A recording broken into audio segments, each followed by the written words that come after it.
Hi guys, James at Rampant Lion Reviews again for you today with another beer review. For this one, we are going to head over to England once again for the first time in what feels like a good little while. Now we're going to return to a brewery that's featured on the channel quite a few times before. These guys are a very well established and very well respected name within the English craft beer scene these days, and if people were to ask me about them, I would say that they're probably best known for their different kinds of New England hazy, whatever you want to call them, IPAs, although they do a number of other styles too. I've had some really nice lagers from them, also some big imperial stouts, and from what I gather they're also doing some very nice sour beers these days as well, but I still need to check those out. But the beer we're going to have a look at today is a style that I have had from this brewery a couple of times before. It's one that I know they can do very, very well, and I've heard very good things about this beer as well. So needless to say, I'm very, very curious to see what this beer is going to have in store for us. Hopefully it's another good beer. Hopefully it makes for an interesting review, and as always, I hope that you guys watching enjoy my take on this one as well. So yeah, for this review then, like I said, we are going to head to England. We're going to go to Gloucestershire, which is kind of in the western side of the country, about halfway up.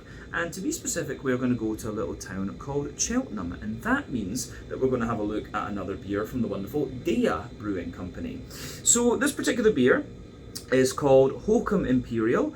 It comes in at 10% ABV, and as it tells you on the can there, this one is an Imperial Stout. So this is the second or third Imperial Stout that I've reviewed on the channel here from Deya, but this is one that is one of their latest releases here in Hong Kong from what I gather. I bought this one at Out of the Brew over in Sheung Wan on Hong Kong Island, and they always seem to have the Deya Brewing Company beers every so often, so yeah, it's kind of interesting to see what they have. This was the most interesting one out of the latest lot of Deya that they got. I think the other ones, they had Tappy Pills and a couple of the IPAs that I had actually tried before, so I got this one since it was something new. But yeah, a 10% Imperial Stout from Deya Brewing Company in Cheltenham, Gloucestershire, England. So let's crack on with this one then and see what this beer is going to have in store for us. So, as always with my reviews then, I'll tell you a little bit about the brewery before we taste the beer. If you want to get straight to the tasting though, just fast forward.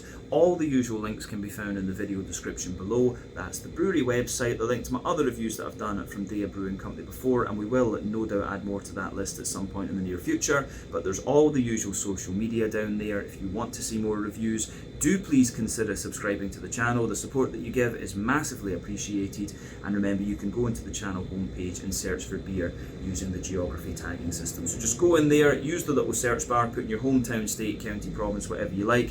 If I've reviewed beers from the area that you search for, they will pop up. Failing that though, you can check out the playlist of beers from different countries. You'll find this one in the English playlist along with a number of other things. That's being added to quite regularly, of course, because we do get a decent selection of English beers out here in Hong Kong, but do make sure you check out the playlist of beers from other countries as well, because there are some very interesting things on the channel these days, even if I do say so myself. But yeah, let's go on to my brewery notes then, and I'll tell you a wee bit about Deya Brewing Company once again then. So, Deya Brewing, as I've mentioned to you already, is based in Cheltenham in Gloucestershire in England, and the company was founded back in 2015 by Theo Frame.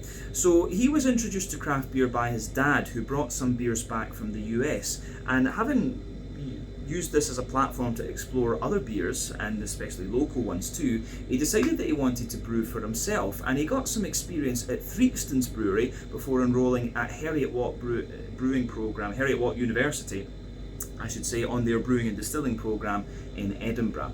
So after completing his course there, he worked for a while at 5 Points Brewing in Hackney in London, and then he went over to America to work for Odell's Brewery in Colorado, and he wanted to start up his own brewery though, and initially he was gypsy brewing at a few breweries in the Cheltenham area, but he later bought a brew kit from Harbour Brewing in Cornwall when they decided they were going to scale up, and he secured a premises which they opened in 2016. Now over the years they've continually expanded their brewing capacity, and then in 2019 they moved into a larger unit where they've got a custom built 40 hectolitre 4 vessel brew house along with a 2,000 square foot tap room, and they've got a large outdoor area which opens up in the summer as well. The original unit is, as I say, just around the corner, and it's used for the barrel area. It's used as the barrel area for the production of the sour beers, and you can go and drink those beers in there as well from what I remember. But the brewery is named after a village in Mallorca, And as of May 2025, when I'm filming this review for you, these guys have produced 435 different kinds of beer, according to Untappd. And the current brewer is, or the current head brewer is Gareth Moore. But yeah, that is everything I can really tell you about Deya Brewing Company for the moment. If you want to learn more, you can check out the brewery website. You can follow them on Facebook and Instagram to keep up to date with all the latest goings on. And you can check out the Untappd page to learn a wee bit more about all the different beers that they've done. And if you are curious to see what the brewery looks like, you can check out my out and about video that I filmed there with my good friend Harry Meadows from Blue Nose Beer Reviews. So yeah, we went there, we had a good time and tried lots and lots of different beers, and yeah, we enjoyed it, safe to say. But yeah, I think we can move on and have a little look at the beer itself now. So I'll let you have a little look at the artwork on this one before we open up. You can see the Deya Crocodile is enjoying a bit of what I would guess is heavy metal on this one, licking his guitar strings. So yeah, there you go. Not the most advisable thing to do with a guitar, I guess, but yeah, but I did think that was quite funny. But yeah, you can see artwork on this one is pretty cool. Plain silver top on the can, incidentally. This one is a half-litre can. Deya, yeah, one of the few English breweries I can think of that use half-litre cans. I mean, the other one is you've got Arbour in Bristol who use the English pint cans, the 568 millilitre ones. So yeah, I do have the description of this beer, actually, which I can read for you because it's not on the can, but it is on the Untappd page. So let's just bring that up. It says, Hokum dialed up to 11, huge malt character with lashings of heavy caramel, dark chocolate, coffee and toast. The darker roast with the alcohol and hop aroma provide layers of raspberry, cherry and dried cranberry, finishing hefty and rich with a waft of gently warming alcohol and some bitter dark chocolate. We use proportionally less speciality malt in this imperial version than Hokum or Hokum cask. This is because the high alcohol brings so much body and richness that we don't want the beer to be cloying or overly sweet.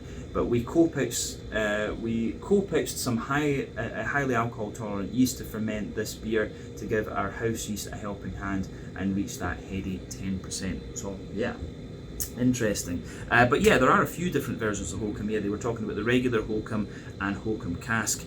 There was another one that I saw when I was looking through the Untappd pages as well, but yeah, the original Hokum is like a 5.6% porter, and I've got a feeling I might have actually reviewed that one as part of my out and about video at the brewery. I would need to check that though.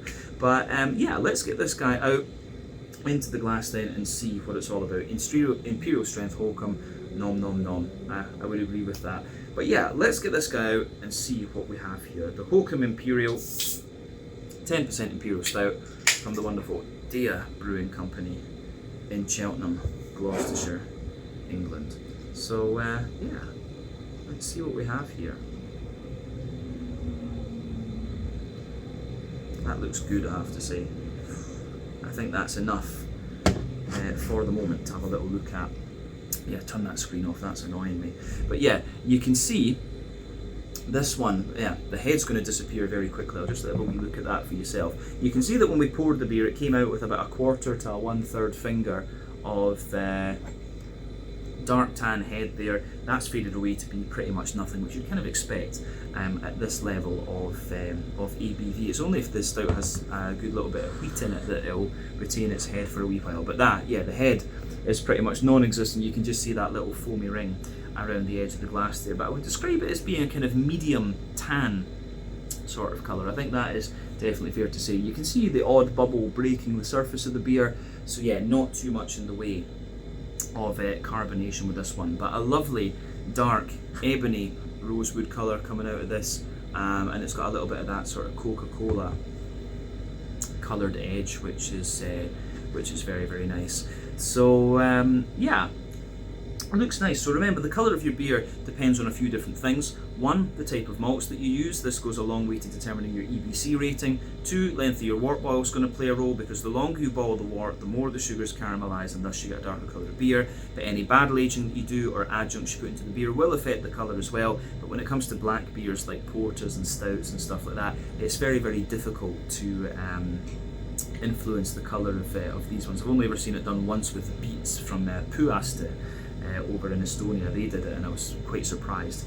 But yeah, nothing really surprising about the appearance of this beer in terms of its, the appearance of this beer when you consider what style it is. This is absolutely to be expected. A lovely dark ebony rosewood colour to it, with just a little hint of that kind of Coca-Cola, Pepsi coloured edge to it. So yeah, don't think we need to say any more about that. Let's go on to the aroma section of the video then. Very curious about this, as I said. Oh, right. I'm going to say straight away, it's got a lovely aroma. Very, very smooth. Yeah, I really like that. It's like a very woody, oatmeal-y, smooth aroma that's coming out of this one. Quite impressed with that. I like it, but it's also quite mild-mannered in a way. I was expecting something a wee bit more kind of punchy, almost. But I think this is going to be one of these ones where the aroma is quite laid back, but the actual flavour of the beer is going to give us a hell of a lot. I don't think this one's going to be like too, I don't think it's going to be too sweet, but I think it's going to be one of these very smooth and kind of dry Imperial Stouts. It's definitely not an RIS, I think we can safely say that. It's not going to be one of these, pardon me, big bitter. It's not going to be one of these big bitter sort of things.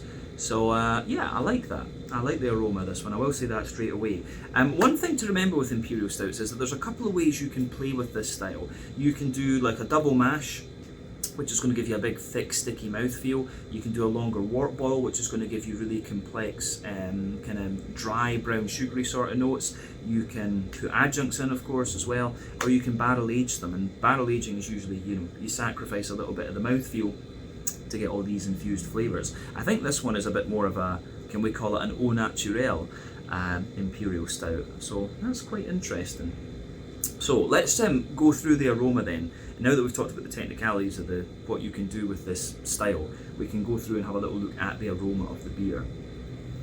So for me, as I say, it's quite mild-mannered. The backbone of this one is like a slightly kind of toasty, rye bready bread crust. I would say that. I should point out as well, this one contains barley, oats and wheat malt. It tells you that on the back of the can. But yeah, that'll be the reason for the smoothness. The wheats and the oat will be the thing that are, particularly the oat will be the one that's smoothing it out.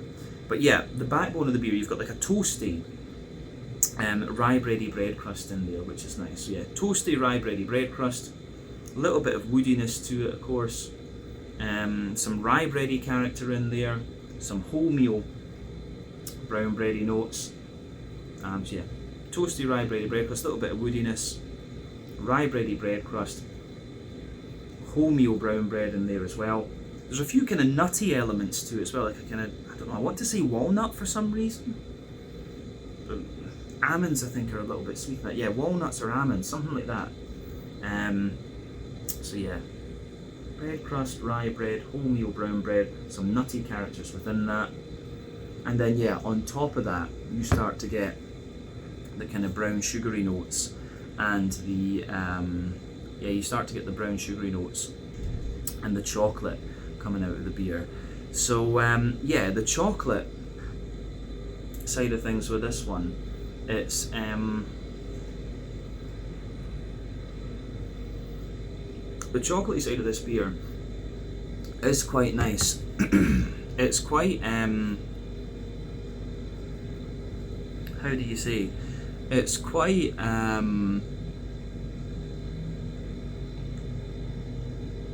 I would say if we think about the percentage cocoa, I think it's maybe around the 50% mark, because it's quite sweet, but it's not overly milky, and at the same time it's got a wee bit of richness to it that you'd expect from dark chocolate. So I think about 50% cocoa chocolate is kind of where this one is lying in that regard. So the chocolatey side of this one is quite nice. Above that, I think there's a bit of toasty brown sugar, but it's not too toasty. A wee touch of a leathery brown sugary note, and I'm certainly getting wee hints of like treacle and molasses, or molasses as the Americans would call it. See, I'm struggling to speak English in this video, terrible. But yeah, you've got treacle, molasses, whatever you want to call it in there. Sweet caramel as well, some toasty brown sugars like I said, and then yeah, you've got the more kind of leathery brown sugar underneath that. So yeah, the way that goes together, I think, in this one is really, really nice too. So yeah, I think that is really, really nice. So for me, the malty side of this beer has quite a lot of complexity to it, and I think we're going to get even more as we actually taste the thing. But the yeasty side of the beer, I'm trying to figure that out. The yeasty side of this one for me is kind of like, it has a little tiny touch of that like phenolic English Christmas pudding, the plum pudding sort of thing to it, but not too much. Mostly it's kind of sweet, oily rye bread, wholemeal brown bread, and then a bit more of a slightly toasty bread crust, I would say. So yeah, it's quite a bready, yeasty character there in the back of the nose with this one. Yeah, the way that this one the way that this one goes together, I think, is it's really nice in its malty and yeasty side of things. So as I say, quite a mild-mannered Imperial Stout in terms of its malty yeasty aroma, I would say, but I think it's pretty damn, it comes together pretty damn nicely. So let's look at the hoppy and the fruity side of things for this one then. As I've said on the channel many a time before, Imperial Stouts are not the most hop forward style of beer, but yeah, you know, the longer you can age these, of course, and the hoppy character will drop out a little bit more, and of course then if some of them are barrel aged, the effect will be amplified even further. But yeah, when it comes to the hoppy side of things in this beer, for me, there's a little bit of earthiness in there. I do get a teeny hint of pine resin in this one, but again, very minimal. So a little bit of that in there. Smooth earthiness. I wonder, maybe they've used a bit of Browning's Cross in this, because it does have that wee bit of earthy, woody note. But yeah, nice little bit of floral aromaticity, which isn't too pungent. Again, that's something that makes me think it's an English hop in here. And then yeah, a little bit of grassiness around the front of the nose, I would say. But yeah, the mild-manneredness of the green component makes me think maybe a bit of Bramley's Cross, an English hop rather than an American one. Could be wrong, right enough. But yeah, fruity side of this beer then, just to round off our aroma section. When you're kind of just letting the beer sit there and smelling it passively, I actually find you get a little bit of sharper raisin out of it. But when you actually sugar it up, you get the juicier side of the fruit. So there's a little bit of sharper raisin there, but when you sugar the beer up, it's got a nice kind of oily plum. Nice kind of oily plum to it. Some drier prunes. Maybe a little bit of a datey and sultana type character as well, but definitely figs and blackcurrant actually. Yeah, figs and blackcurrant for sure. When you sugar it up, more. When you sugar it up, you get a little bit of an almost blackberry type thing. So yes, this beer has me very, very curious, because when you sugar it up, you get some sharp notes out of it as well. Kind of quirky. I like beers that make me think a wee bit. After 4,000 odd reviews, that's what you want. You want beers that are going to make you think that little bit more. So let's leave it at that for the aroma section. As I always say, take a little bit of time to just enjoy the aroma of your beer before you get stuck into it. That's always half the experience when it comes to to craft beer and whiskey and sake and stuff. But yeah, I think we should have a taste of this one now and see what it's all about. So yeah, this one is the Hokum Imperial, a 10% Imperial Stout from the wonderful Deya Brewing Company in Cheltenham, Gloucestershire, England. Let's have a taste of this and see what it's all about.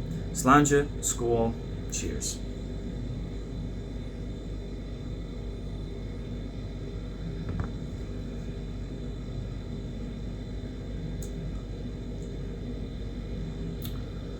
Yeah.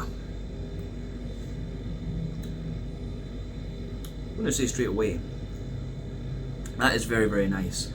For a 10% Imperial Stout, it's actually ridiculously drinkable. I don't know if I've ever had an Imperial Stout that is quite as light as this, in all honesty. But I really do like this. In a way, the thing that it reminds me of actually is it's like a slightly less roasty version of the plain dark beer from New Barns in Edinburgh. Really reminds me of that one.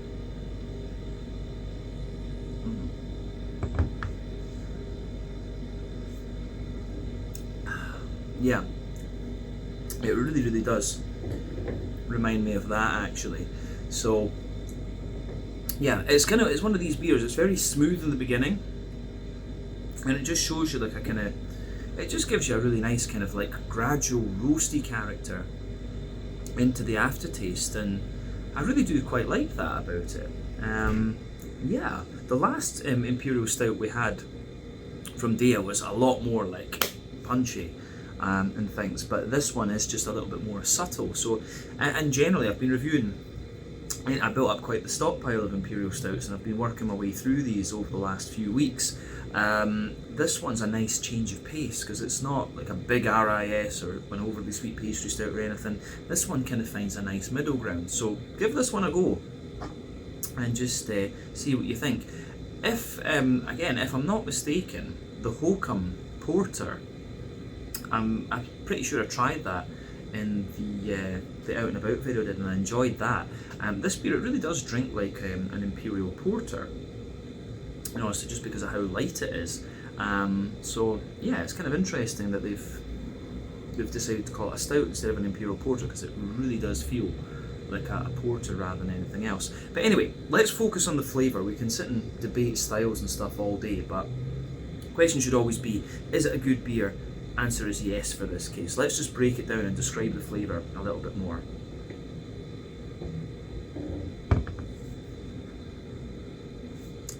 So yeah, for me, the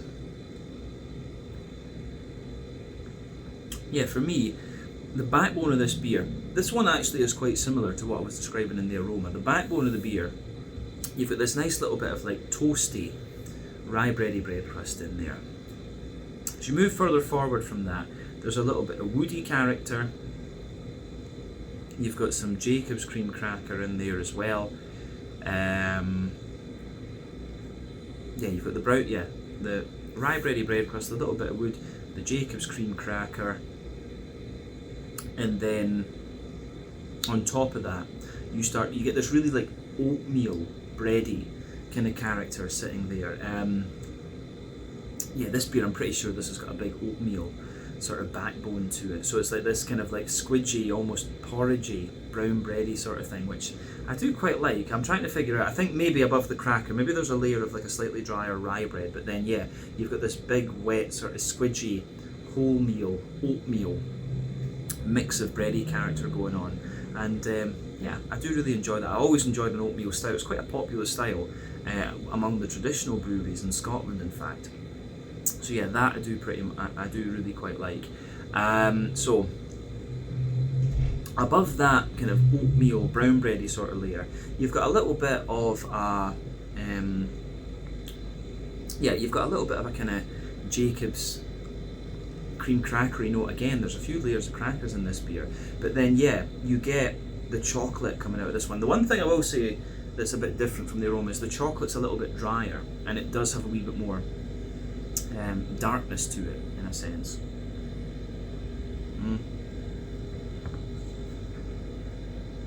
But it still gives you that knobbly sweetness. As I've often said, sweeter flavours come out further forward on the palate, more dry and bitter flavours come out further back.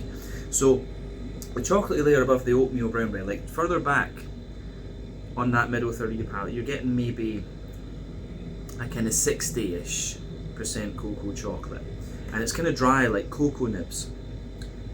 But as you move further forward toward the front of that middle third of your palate, it's lighter, of course. It's more like a milky chocolate, kind of 40% cocoa chocolate. So yeah, and you get a wee touch of, there's almost a wee tiny vanilla note to that as well. So the chocolatey side of this beer is really nice. Above the chocolatey layer, you're getting the brown sugars. Toasty brown sugar, leathery brown sugar. So toasty brown sugar, a slightly more leathery brown sugar, but not enough to make me think this beer's had an overly long wort boil. And then in the centre of your palate, you've got a nice oily circle there, where it's got you've got a nice oily circle, sweet kind of treacle molasses at the core. That's the boozy side of the beer, and then it's just surrounded by like a more oily kind of caramelly note. So yeah, again, the way that that goes together in this one, I think, is really, really nice.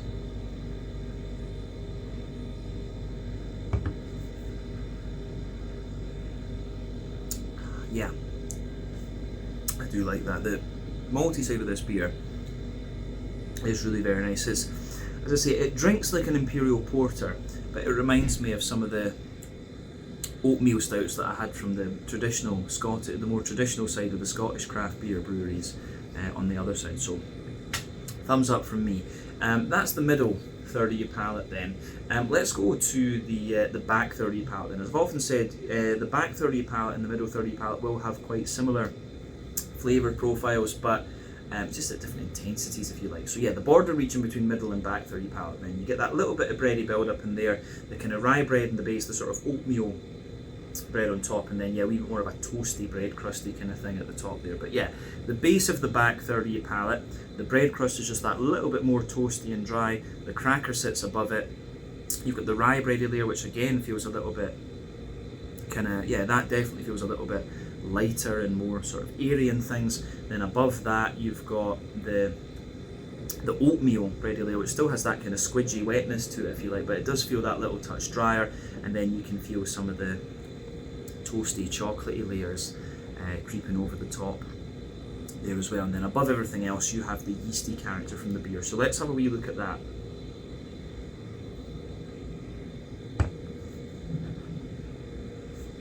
Yeah, so for me, the yeasty side of this beer, at its core, it has a little touch of that, you know, English Christmas pudding character, you know, that big phenolic-y, fruity kind of thing to it. There's a little bit of that at its core, but it's surrounded by like a sweeter rye bread and then a bit of that kind of more squidgy, oatmeal-y type character, and then a bit more toasty bread crust around the very edge. So the yeasty character there does linger into the aftertaste, and yeah, the way that that goes together in this one, I think, is really very, very nice. The yeasty character in this beer gives it a lot of good character too, so that gets a thumbs up for me. And definitely, back third of the palate, you can feel the flavour is taller, then as you move further forward into the middle third of your tongue, it just kind of condenses down and squashes together that little bit more. But yeah, I really like this. As I say, reminds me of a Scottish oatmeal stout, but also drinks like an imperial porter rather than anything else. Yeah, let's go on to the hoppy side of things then. So back corners of the palate, you've got a lovely little bit of earthiness in there as you move further forward. There's a wee bit of a woody, herbally kind of thing going on. Again, this is what makes me think there's maybe a bit of Bramling's Cross or something like that in here. Could be Kent Golding's right enough, but Bramling's Cross would be the one if you want some fruity character out of the beer. But yeah, as you move further forward from that, you get a little bit of floral aromaticity there, not too pungent, which again makes me think English hops, and round the front curve of the tongue, it's just that little bit lighter and more grassy, I would say. So yeah, the way that all of that kind of pieces together, I think, is very nice too. Let's go to the front third of your palate then, and the fruity side of things, just to kind of round off. So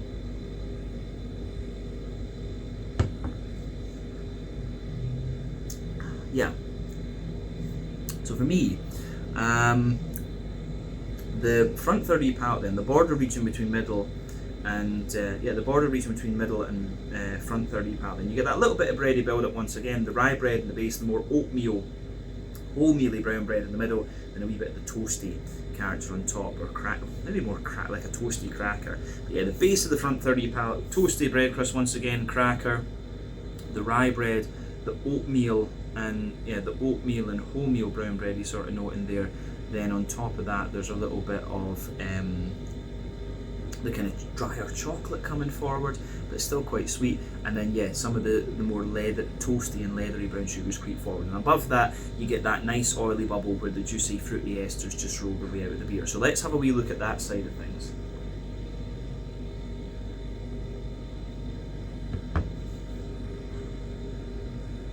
So yeah, when you take the beer in,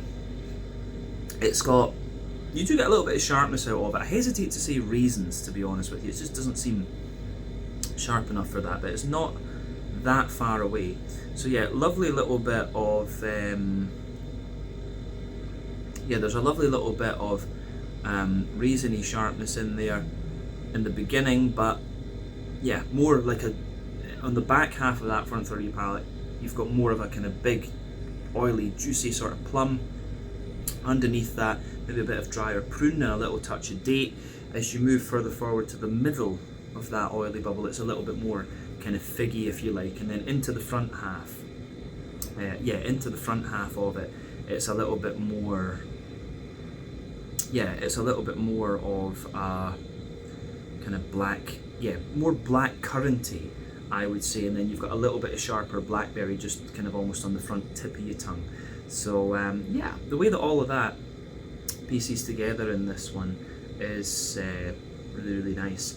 So I like that about this beer. The fruity side of things with this one is really, really interesting, I have to say. So I think we can leave it at that for the flavour section. The fruity side of this one has a nice little bit of oily character to it as well. So let's round off the review with a wee quick look at the mouthfeel. I've repeated this quite a few times throughout the video. This one tastes like an old Scottish oatmeal stout, but it drinks like a more of an imperial porter. It's a very light mouthfeel for such a big imperial stout, but it works for the beer. That's not a complaint, it's just an observation. But yeah, for me, this beer, I'd say it's kind of pushing, it's like top end of mid-bodied, the carbonation is very, very smooth, it's got quite a silky mouthfeel to it. IBU-wise, what would we say about this?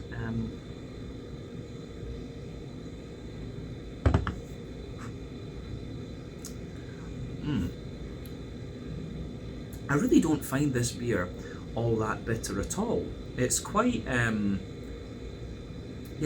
really don't find it all that bitter at all. It's quite,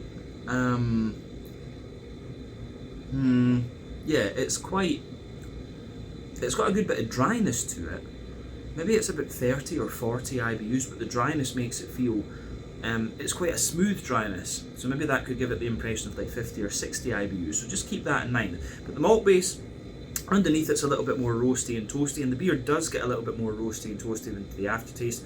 The middle of the malt base is kind of smoother, then above that you've got a bit of a drier, you've got a bit of a more dry malty character and dry sweetness coming out of the beer too. The fruits are very, very nice, a little bit sharp in the beginning, but they sort of juicen up, if you can call it that, a little bit later into the aftertaste too. But yeah, this beer, something really quite different for me, and I have very much enjoyed it. So thumbs up to Deya Brewing Company for this. I would just be very curious as to why they've maybe, because the other two are porters from what I understand, I wonder why they didn't call it an imperial porter, because it really does feel a little bit more like that, I would say. Maybe it's for marketing purposes or whatever, I don't know. But as I always say, the main question should be, is it a good beer? This one, absolutely yes, and it is worth trying. So yeah, I think we can leave it at that for this one. This one was the Hokum Imperial, a 10% imperial stout. As I say, drinks like a Scottish oatmeal stout, tastes like a Scottish oatmeal stout, drinks like an imperial porter. Another lovely beer from the wonderful Deya Brewing Company in Cheltenham, Gloucestershire, England. Give this one a go and see what you think. Once again, thank you for watching my beer reviews. Until the next time, please like, subscribe, share, all the usual YouTube stuff. Let me know your own thoughts on this beer in the comment section below. Let me know what your favourite beers are from Deya Brewing Company as well, and we will no doubt return to these guys again at some point in the fairly near future. Until then, check out my social media, check out their social media, and I'll see you guys in another review very, very soon. Ciao just now.